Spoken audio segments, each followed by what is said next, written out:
সৃজিতার সঙ্গে সম্পর্ক অনেক দিনের বলা চলে। প্রথম ওর সঙ্গে আলাপ আমার ফেসবুকের পেজেই। একটা ও অনলাইন দেখাচ্ছিল জুয়েলারিগুলো।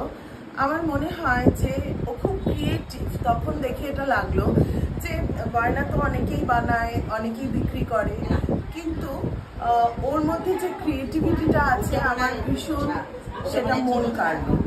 তো তারপর আমি ওর সঙ্গে যোগাযোগ করি এবং যেহেতু আমি স্কুলের একটা প্রফেশনে আছি, তো আমি স্কুলে যখন ওর করা গয়না আমি পরে যাই, সবাই খুব অ্যাপ্রিসিয়েট করে, সবাই বলে কোত্থেকে কিনেছিস।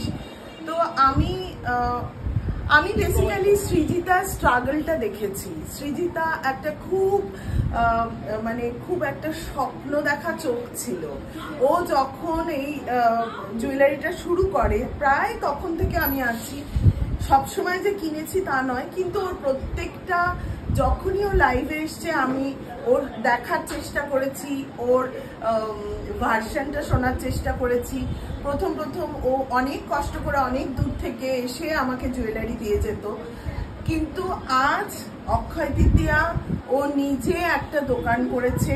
আমি ভীষণ খুশি এবং আমি বোধহয় আমার স্কুলের কেউ বাকি নেই বলতে যে আজকে বোধহয় ওর স্বপ্নটা সার্থক হয়েছে। আমার যত রাতই হোক, যত কষ্টই হোক, আমি যাব ওর কাছে।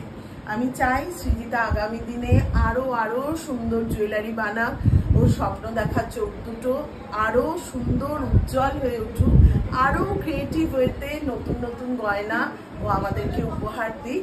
আমার খুব ভালো লাগবে। All the best Srijita. Thank you.